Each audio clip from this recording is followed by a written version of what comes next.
Hello student, स्वागत है आपका फिर से एक नई क्लास में। इस क्लास में हम देखने वाले अध्याय 5 और अध्याय जो 5वां है उसका नाम है तत्वों का आवर्त वर्गीकरण। ठीक है, इस अध्याय में हम देखेंगे कि तत्व होते हैं पहले से कितने ज्ञात थे, उनका वर्गीकरण किस प्रकार से हुआ, अभी तक कितने ज्ञात तत्व हैं, उनका वर्गीकरण कैसे हुआ, इसके बारे में अपन देखेंगे। उसमें अलग अलग वैज्ञानिक ने वर्गीकरण किया है।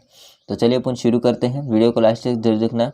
तो सबसे पहले हम बात करेंगे कि हमारे आसपास के जो पदार्थ होते हैं, यानी कि जितने भी पदार्थ होते हैं हमारे आसपास के, वो तत्व मिश्रण या यौगिक के रूप में उपस्थित रहते हैं। या तो वो जो तत्व होंगे या तो फिर मिश्रण होगा या फिर यौगिक होता है उसके रूप में उपस्थित होंगे। तत्व की अगर हम बात करते हैं तो ऐसे पदार्थ जो एक ही प्रकार के अणुओं से मिलकर बने हैं, ठीक है, उनको अपन कहते हैं तत्व। यानी कि एक ही प्रकार के परमाणु, जैसे कि मान के लिए सोना है, तो जो आपका सोना होता है उसमें बहुत सारे परमाणु होते हैं, अणु होते हैं, ठीक है। तो ऐसे पदार्थ जो एक ही प्रकार के अणुओं से मिलकर बने होते हैं तो उसको अपन कहते हैं तत्व। जैसे कि सोना केवल एक ही प्रकार के अणु से मिलकर बना है तो फिर इसको अपन नाम देंगे तत्व, ठीक है। जैसे कि उदाहरण की बात करेंगे, सोडियम हो जाएगा, सोडियम के बहुत सारे अणु होते हैं, उससे मिलकर केवल सोडियम के अणु, ठीक है, उससे मिलकर सोडियम बना है। एंड सोना हो गया, मैग्नीशियम हो गया, तो इस प्रकार से जो होते हैं उनको अपन क्या कहते हैं, तत्व कहते हैं, ठीक है। अभी तक अगर देखा जाए अपन तो 118 तत्व ज्ञात हैं। कितने तत्व ज्ञात हैं? 118 तत्व ज्ञात हैं, ठीक है। आगे अपन समझते हैं। आगे हो जाता है वर्गीकरण की आवश्यकता क्यों, ठीक है। जो तत्व हैं जितने मिले हैं अभी तक ज्ञात है, उनकी आवश्यकता क्यों पड़ती है, कि उनका वर्गीकरण क्यों करना पड़ता है, ठीक है। तो क्यों करना पड़ता है, समझिए ध्यान से। तत्व को सुव्यवस्थित यानी कि व्यवस्थित ढंग से पढ़ने के लिए, इसको पढ़ना है तो उसको व्यवस्थित करना पड़ेगा, ठीक है। ऐसा कि नहीं कि जैसे जैसे पढ़ दिया, तथा उनके अध्ययन को आसान बनाने हेतु उनके वर्गीकृत किया गया है, ठीक है। यानी कि कहने का मतलब ये है कि तत्वों को अपन पढ़ना चाहते हैं तो उसको व्यवस्थित करना पड़ेगा किसी के आधार पर, है ना। जैसे परमाणु भार हो गया, परमाणु क्रमांक हो गया, या फिर अपन अन्य के आधार पर, आकार के आधार पर भी व्यवस्थित कर सकते हैं। तो इसके आधार पर उसका वर्गीकरण किया गया। आगे आएगा किस किस आधार पर अपन देखते हैं वर्गीकरण में, ठीक है। तो इनके अध्ययन को आसान बनाने हेतु उनका वर्गीकृत करना आवश्यक होता है या वर्गीकृत किया गया। इसमें सबसे पहला जो वर्गीकरण किया था वो वैज्ञानिक था जिनका नाम था डायबेराइन का त्रिक नियम, ठीक है। डायबेराइनर होता है उसका त्रिक नियम, जिन्होंने सबसे पहले तत्व जितने भी ज्ञात थे उनका वर्गीकरण किया था परमाणु भार के आधार पर, ठीक है। तो जो डायबेराइन थे ना, उन्हें परमाणु भार के आधार पर, परमाणु भार क्या होता है, जो परमाणु क्रमांक होता है तत्व का उसका जस्ट डबल हो जाएगा परमाणु भार, ठीक है।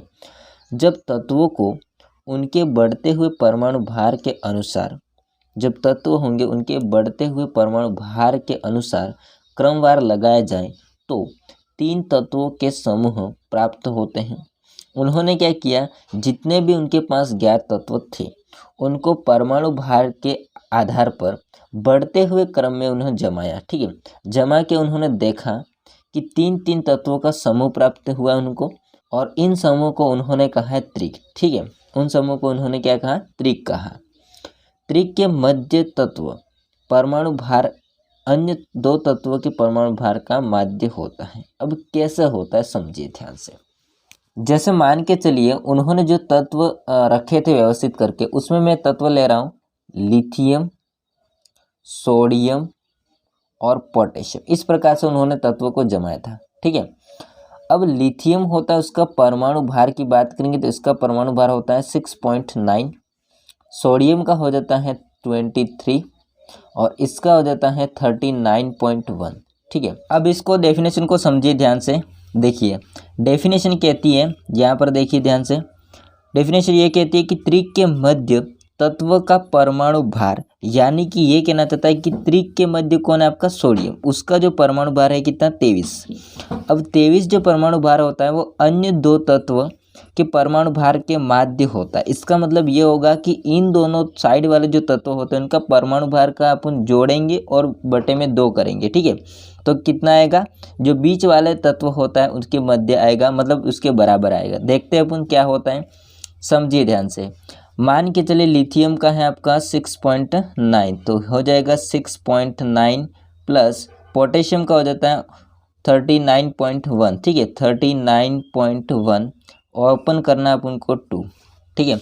अब इसको जोड़ना है तो कितना हो जाएगा, जोड़ेंगे तो भाई साहब देखिए यहाँ पर हो जाएगा एक तो 1 और 9, है ना, 0, 10 का और हासिल 1, 9 और 6 कितने हो जाएंगे यहाँ पर, जो कि 14 और 1 हासिल 16 हो जाएंगे। 16 का 6 हासिल 1 वापस से, और यहाँ पर 3 बचा, 3 में 1 जोड़े कितना हो जाएगा 4, तो 46 आया बटे 2 करेंगे।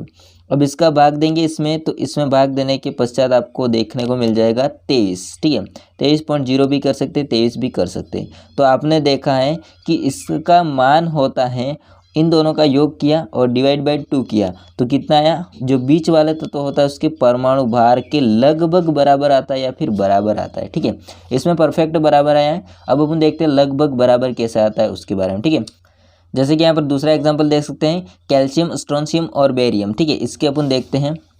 पहला है आपका कैल्शियम, दूसरा है स्ट्रोंशियम और तीसरा है आपका बेरियम Ba। इसका दे रखा है कितना 40.1, इसका दे रखा है 40.1, इसका दे रखा है 87.6। ठीक है, तो 87.6 और इसका दे रखा है 137.3, तो 137.3। अब इन दोनों को जोड़ना है, जोड़ देते हैं अपन। अब इसको जोड़ते हैं अपन, कितना होगा, तो इसको जब कैलकुलेशन करेंगे अपन तो यहाँ पर हो जाता है 177.4 हो जाएगा। ठीक है, बटे में हो जाएगा 2। इसको जोड़िए, नहीं जोड़ना आता तो 1 और यह 4 हो जाएंगे, और बाकी यहाँ पर आपका 7 और ये 6 और 4 और 3 कितना हो जाएंगे 7 और 1 का 1, तो कितना हो जाएगा 177.6 बटे 2। इसका भाग इसमें देंगे तो आएगा कितना आपका, देखिए ध्यान से, एक तो आ जाएगा आपका 8 और वापस देंगे तो 8 और वापस और देंगे तो कितना आ जाएगा 7, तो 88.7 आ जाएगा, 88.7 आ जाएगा। ठीक है, जैसे कि आप देख सकते हैं स्ट्रोंशियम का कितना दे रखा है 87, इधर कितना है 88, मतलब लगभग इसके बराबर आया है। ठीक है, लगभग इसके बराबर आया है। यहाँ पर आपने देखा था कि परफेक्ट आया था, इसलिए आपके डोबेरेनर होता है कहना चाहता है कि जब हम त्रिक बनाते हैं तो दो साइड वाले तत्व होते हैं उनका परमाणु भार जब जोड़ेंगे, है ना, तो मध्य वाले जो आपका तत्व होगा उसके परमाणु भार के लगभग बराबर या फिर बराबर आता है। ठीक है, एक बार वापस पढ़िए ध्यान से। जब तत्वों को उनके बढ़ते हुए परमाणु भार के अनुसार क्रमवार लगाया जाए तो 3 तत्वों के समूह प्राप्त होते हैं, जिन्हें त्रिक कहा जाता है। त्रिक के मध्य तत्व का परमाणु भार होगा वो अन्य 2 तत्वों के परमाणु भार के माध्य होता है, यानी बराबर होता है। ठीक है, आगे समझते हैं उनके कमियां, डोबेरेन की कमियां क्या रहेगी। ठीक है, अब अपन देखते हैं सीमाएं। सीमाएं मतलब कमियां। ठीक है, जो डोबेरेन होता है उनकी कमियां क्या रहेगी, तो देखिए उस समय तक ज्ञात तत्वों में केवल 3 त्रिक ही ज्ञात कर सकते थे, यानी कि जो उनके पास तत्व थे उनके बारे में बता सकते हैं त्रिक के माध्यम से, और तत्वों की बात नहीं हुई थी। ठीक है, देखिए आगे डोबेरेन का जो त्रिक होता है उसमें इस प्रकार से तत्वों को जमाया था, जिसमें लिथियम, सोडियम, पोटेशियम ये तीनों का त्रिक, कैल्शियम, स्ट्रोंशियम, बेरियम ये आपका त्रिक हो जाएगा, क्लोरीन, ब्रोमीन, आयोडीन ये त्रिक हो जाएगा। तो इस प्रकार से उन्होंने क्या किया था, व्यवस्थित किया था। अब अपन देखते हैं अगला, जो कि न्यूलैंड का अष्टक सिद्धांत। न्यूलैंड का अष्टक जो सिद्धांत होता है वो डोबेरेन के बाद में आता है। उन्होंने क्या किया उसको समझते हैं अपन ध्यान से। देखिए न्यूलैंड है, उन्होंने क्या किया, न्यूलैंड ने तत्वों को बढ़ते हुए परमाणु भार, इसने भी परमाणु भार के आधार पर ही जमाया था। ठीक है, तो क्रम में व्यवस्थित किया तो पाया कि प्रत्येक 8वें तत्व के गुण होते हैं वो पहले तत्व के समान थे।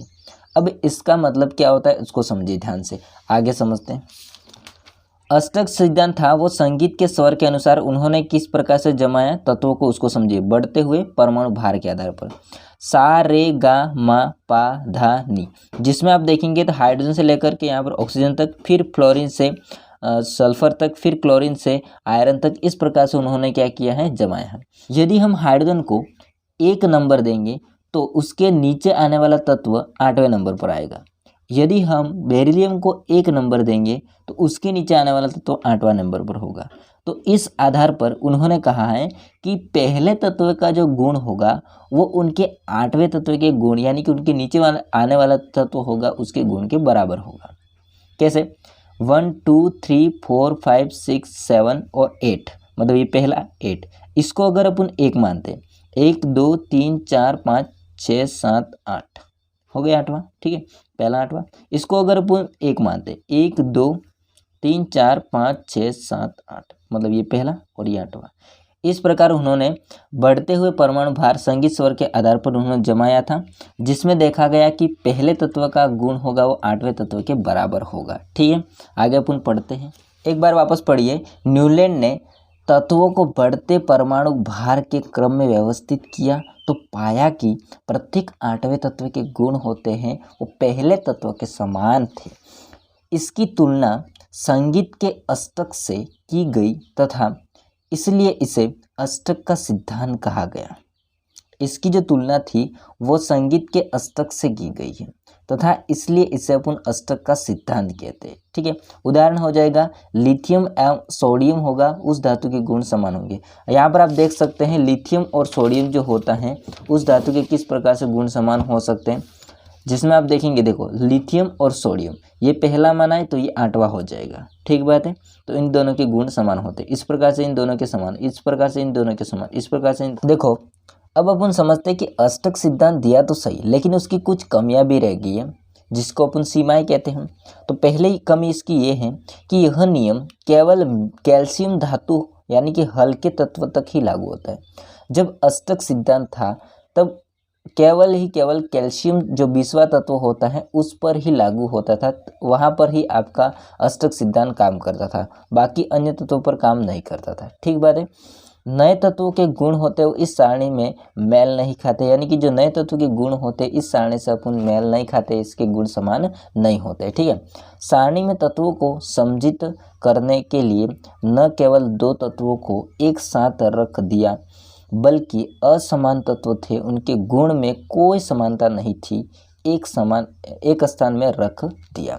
यानी कि जिनके गुणों में समानता नहीं थी फिर भी उनको एक स्थान में रख दिया उन तत्वों को, तो ये भी एक गलती हो जाती है।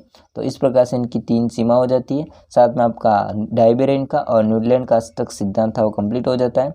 आगे अपन देखेंगे मेंडलीव की आवर्त सारणी अगले वीडियो में। तो दोस्तों ये वीडियो कैसा लगा कमेंट करके जरूर बताइएगा। वीडियो अच्छा लगा वीडियो को लाइक कीजिए, चैनल को सब्सक्राइब नहीं किया तो कर देना। सो दोस्तों मिलते हैं नेक्स्ट वीडियो में, तब तक के लिए जय हिंद, वंदे मातरम।